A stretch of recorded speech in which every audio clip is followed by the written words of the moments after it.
Hey guys, welcome back to my channel. स्वागत है आपका अपने चैनल में। तो यहाँ जो है मैं गाड़ी में बैठ के व्लॉग बना रही हूँ क्योंकि बच्चे ऊपर गए हैं किसी काम से। तो जो कि मैं कल डॉक्टर के पास गई थी तो डॉक्टर ने मुझे इतना कुछ उल्टा बोल दिया ना कि मैं क्या बताऊँ। वहाँ पर बेटी रोने लग गई। उन्होंने बोला जो 1 साल पहले की रिपोर्ट है, आपको पता है ये नॉर्मल नहीं है, इसमें आपको पता है इसका मतलब क्या होता है, कैंसर होता है, ये है वो है, जो भी कुछ था उन्होंने बहुत कुछ बोला है।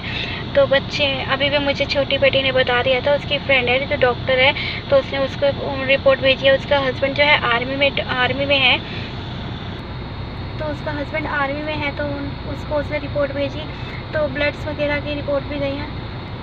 तो ब्लड की रिपोर्ट्स जो थी वो आ रही थी, हर घंटे घंटे में आ रही थी। जितने भी रिपोर्ट से एक्सरा हो चुका था, कल सीटी स्कैन भी हुआ था मेरा, और कुछ जो यूट्रस से कोई उससे बच्चेदानी से लिक्विड लेते हैं वो भी उन्होंने ले लिया था और उसको टेस्ट के लिए भेज दिया। तो कल सैटरडे था और तब हुआ था, तो संडे को सारे वो हॉस्पिटल बंद है। तो कल मंडे है, तो मंडे को रिपोर्ट आएगी।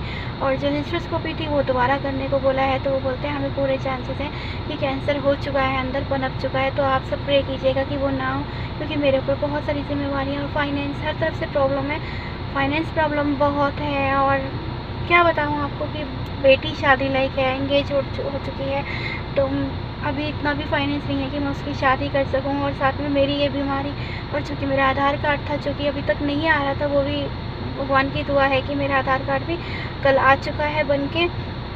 तो आप सब दुआ कीजिए मेरे बच्चों के लिए कि भगवान करके सारी रिपोर्ट नॉर्मल सी आए। मेरी ब्लड में थोड़े बहुत आए हैं सेल्स, कुछ हैं, कुछ जो रेड सेल्स होते हैं, रब जाने क्या होता है, वो थोड़े से एक्टिव हुए पड़े हैं, थोड़े वो हैं। और शुगर की रिपोर्ट थोड़ी माइनर सी हाई आई है। तो बाकी सब रिपोर्ट्स नॉर्मल आई, ये सब तो चलता रहता है। खैर बीपी, थायराइड, ये सब तो। और दुआ कीजिएगा, मैं आपसे हाथ जोड़ के रिक्वेस्ट करती हूँ कि मेरे बच्चों के लिए प्लीज़ आप सब प्रे कीजिए कि कोई भी ऐसी वो ना आए जिससे मेरे बच्चे, अभी जो कि छोटी बेटी है वो बहुत छोटी है, वो 17 ईयर की है, और बड़ी वाली की तो सगाई हो चुकी है। और घर के अभी पीछे कोई भी नहीं है ऐसा जो उसे संभाल सके, क्योंकि दीदी की शादी हो जाएगी तो वो अकेली, बस इतने भगवान मोहलत दे दे, वो कुछ बन जाए, कुछ करके दिखा दे, और बड़ी बेटी की शादी हो जाए। फिर जाना तो हर किसी नहीं है ना, बस अपनी जिम्मेवारियाँ निभा दे इंसान, वही बहुत है। और बाकी मेरे साथ भाई वगैरह भी साथ में खड़े हैं, क्योंकि कल जैसे ही डॉक्टर ने बोला तो बेटी रोने लग गई थी, उसको बहुत कुछ डॉक्टर ने बोल दिया, तो बेटी रोई, तो उस पट से भाई आ गया था,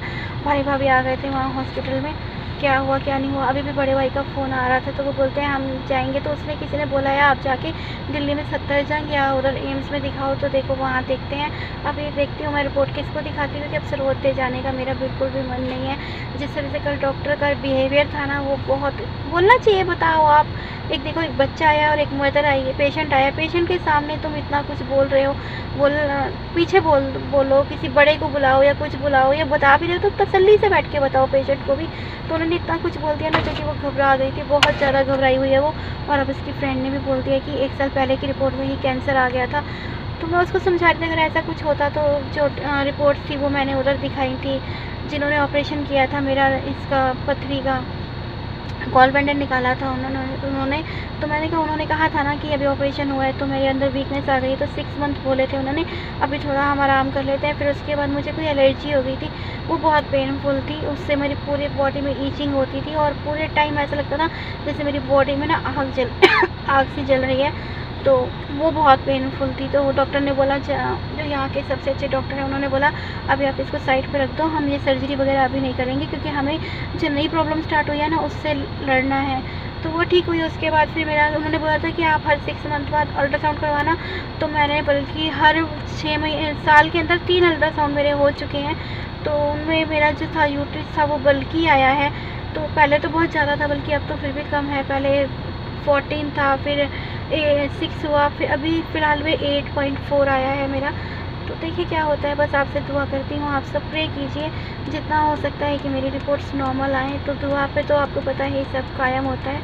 तो चलिए मिलती हूँ आपको अपने नेक्स्ट व्लॉग सारे बना रखे हैं, बस हॉस्पिटल्स वगैरह की भागा दौड़ी में ना वो डल नहीं पा रहे हैं। तो चलिए मिलती हूँ आपको अपने नेक्स्ट वीडियो में। Bye bye.